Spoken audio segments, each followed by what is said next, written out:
2024 সালে এইচএসসি শিক্ষার্থী বন্ধুরা, আমার ভিডিওতে তোমাদের সকলকে স্বাগতম। তো তোমাদের কিন্তু সামনে ওই তথ্য ও যোগাযোগ প্রযুক্তি পরীক্ষা। তো এই পরীক্ষা নিয়ে আমি তোমাদের কয়েকটি অধ্যায় সাজেস্ট করব।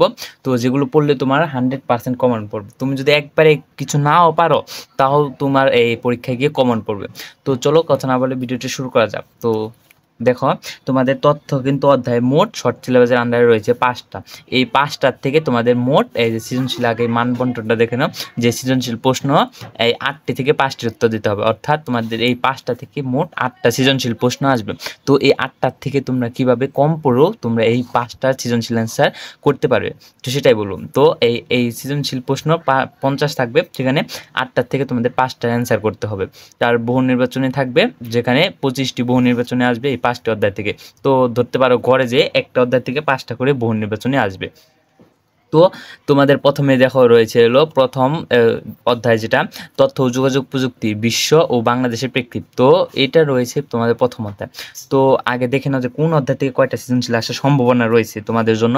দেখো, তোমাদের প্রথম অধ্যায় থেকে একটু কম ইম্পর্টেন্ট, কিন্তু সৃজনশীল প্রশ্ন যেহেতু এটা শর্ট সিলেবাসের আন্ডারে আসে, তো এটা থেকে অবশ্যই সৃজনশীল প্রশ্ন আসবে। তো তোমাদের প্রথম অধ্যায় থেকে ধরতে পারো যে তোমাদের একটা সৃজনশীল প্রশ্ন আসবে, এখান থেকে একটা আসবে। তারপরে রইলো দ্বিতীয় অধ্যায় কমিউনিকেশন সিস্টেম ও নেটওয়ার্কিং। তো হতে পারে তোমাদের এটার থেকেও একটা কিংবা দুইটা আসবে, মানে বলা যাচ্ছে না যে কয়টা আসবে, কিন্তু একটা বা দুইটা আসবে। একটা তো শিওর আসবে, দুইটা আসতে পারে। তারপর তৃতীয় অধ্যায় সংখ্যা পদ্ধতি ও ডিজিটাল ডিভাইস। এটা তোমাদের জন্য এবারের জন্য মাস্ট ইম্পর্টেন্ট, তোমাদের এটা পড়তেই হবে।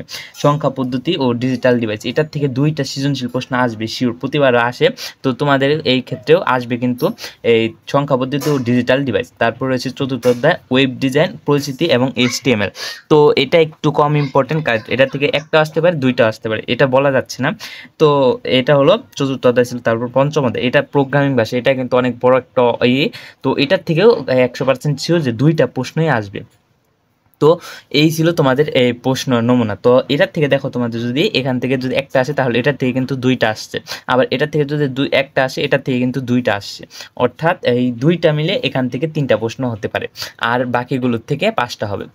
তো তোমরা কোন কোন অধ্যায়গুলো পড়লে তোমাদের ভালো হয়? দেখো, তোমরা দ্বিতীয় অধ্যায় পড়তে পারো কমিউনিকেশন সিস্টেম ও নেটওয়ার্কিং। এখানে নেটওয়ার্কের মধ্যে আছে কতগুলো টপোলজি, তারপরে নেটওয়ার্কের, তারপরে কাজ, তারপর নেটওয়ার্কের বিভিন্ন কম্পিউটার প্রকারভেদ। মানে দ্বিতীয় অধ্যায়টা আমার পড়া সাজেস্ট হলো, কারণ এটা থেকে ইম্পর্টেন্ট, মানে পড়তে পারো। এটা এই অধ্যায়টা সোজা আছে, তো তোমরা এটা পড়তে পারো দ্বিতীয় অধ্যায়টা। তারপরে পড়তে পারো তৃতীয় অধ্যায়, এটা মাস্ট, এটা একটা সোজা একটা অধ্যায়, এবং তোমরা এটা খুব সহজে আয়ত্ত করতে পারবে। এই ইউটিউবে এমন অহরহ ভিডিও পেয়ে যাবে যে এই অধ্যায়টা নিয়ে অনেক মানে ভিডিও রয়েছে, যেগুলো পড়লে তুমি সহজে এগুলো বুঝে যাবে। তো তারপরে রইলো চতুর্থ অধ্যায়, এটা তোমরা পড়তে পারো ওয়েব ডিজাইন, পরিচিতি এবং HTML। মানে যেগুলো সহজ সেগুলো দিলাম। তো এই 3টা যদি পড়ো, তোমার এখান থেকে দেখো, এটা থেকে বললাম তো 3টার থেকে মানে 2টা থেকে 3টা আসবে, আর এখান থেকে 2টা আসবে। তো মোট 5টা সৃজনশীল প্রশ্ন কিন্তু আসবে। তো এখান থেকে কিন্তু তোমরা 5টা কমন পেয়ে যাচ্ছ। এখন তোমরা যদি অনেকেই ডাউট থেকে থাকে, তো ডাউট থাকলে তোমরা এই প্রথম অধ্যায়টা পড়তে পারো। এটা হলো বিপদের সঙ্গী হিসেবে কাজ করতে পারে। তো তুমি যদি চাও না আমি এই 4টার থেকে এটা পারি কিন্তু এটা পারি না, তো তুমি এটা পড়তে পারো। এটা পড়লে তোমার আরও বেটার, কারণ এখানে থেকে তাহলে তোমার এখান থেকে এই 2টা, এখান থেকে 2টা, তাও তোমার এমনিতেই 6টা কমন পড়ে যাচ্ছে। তো আমি সাজেস্ট করলাম এগুলো অধ্যায় যেহেতু একটু ছোট, মানে সোজা আর একটু ছোট, তো তোমরা এগুলো পড়তে পারো, এগুলো একটু সোজা আছে। এখন তুমি যদি এগুলো থেকে কোনোটা না পেরে এটা বাকি এটা পারো, তাহলে কিচ্ছু হবে না। তুমি 1, 3, 5 এটাও বলতে পারো। দেখো, এখান থেকে 2টা, এখান থেকে 2টা, 4টা, আর এই যে এখান থেকে একটা, 5টা, এভাবে হয়ে যাচ্ছে। তুমি যে কোনো এই 3টা, আবার এই 3টা বলা হবে না, প্রথম, দ্বিতীয়, চতুর্থ, এই 3টার থেকে তাহলে তোমার 4টা সৃজনশীল কমন পড়বে। তোমার অবশ্যই তৃতীয় অধ্যায় পড়তেই হবে, আর দ্বিতীয় অধ্যায় পড়তেই হবে, আর বললামই তো চতুর্থ, এই 3টা যদি পড়ো তাহলে তোমার কিন্তু কমন পাবে। আর বিপদের সঙ্গী হিসেবে এটা পড়তে পারে। এখান থেকেই আছে এই কয়েকটা মানে চ্যাপ্টার যেমন আর আছে প্রথমে রোবোটিক্স, তারপর আছে ক্রায়ো সার্জারি, তারপর আছে বায়োমেট্রিক্স আর ন্যানো টেকনোলজি। এই 4টা পড়লে আশা করি তোমাদের এই অধ্যায় কভার হয়ে যাবে। এটা অনেক ছোট্ট অধ্যায়, এবং আমি সাজেস্ট করবো এটা বিপদের সঙ্গী হিসেবে তোমরা রাখতে পারো, যদি তোমরা কোনো কারণে ডাউট থেকে থাকে যে আমার হয়তো কমন পড়বে না, তো এটা বিপদের সঙ্গী হিসেবে রাখবে। কিন্তু এই 3টা যদি পড়ো, আশা করি তোমার কমন পড়ে যাবে। আর বহু নির্বাচনের কথা, বহু নির্বাচনের জন্য তোমাদের এই 5টাই পড়তে হবে। দেখো, তুমি এই যখন সৃজনশীলের জন্য পড়বে, এখান থেকে তো বহু নির্বাচনে পড়া হয়ে গেল। তারপরে তুমি যদি এটা একটু পড়ো, এখান থেকে যদি একটু ধারণা থেকে থাকে, তাও কিন্তু তুমি বহু নির্বাচনীতে ভালো একটা মার্ক তুলতে পারবে। তো এভাবে কিন্তু তথ্যে কিন্তু এ প্লাস তো পাওয়া অনেক সোজা। যারা পাস করতে পারবে না, মানে পাস করার আশাই নেই, তাও কিন্তু তারা এই 3টা অধ্যায় যদি এখান থেকে যদি তোমরা আবার এটা এই 3য় অধ্যায় পড়তে পারো আর এটা পড়তে পারো, তাও কিন্তু তোমরা এখান থেকে 30-30-এর মধ্যে তোমরা কিন্তু পাস করে যাবে।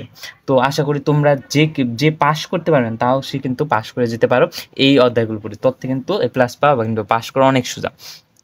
তো আমি সাজেস্ট করে বললামই তো, দ্বিতীয়, তৃতীয়, চতুর্থ পড়তে পারো। আর তুমি এখান থেকে আবার যদি এখান থেকে কোনোটা না পারো, তাহলে অন্যগুলো পড়তে পারো।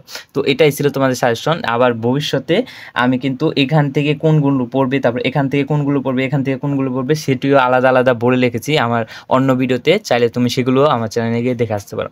তো এই ছিল মূলত আজকের ভিডিও। যদি ভিডিওটা ভালো লাগে, অবশ্যই চ্যানেলটাকে সাবস্ক্রাইব করে পাশে থাকা বেল আইকনটা ক্লিক করে রাখবে। তো আজকের মতো এখান থেকে বিদায় নিচ্ছি, আর ভিডিওটি সম্পূর্ণ দেখার জন্য অসংখ্য ধন্যবাদ।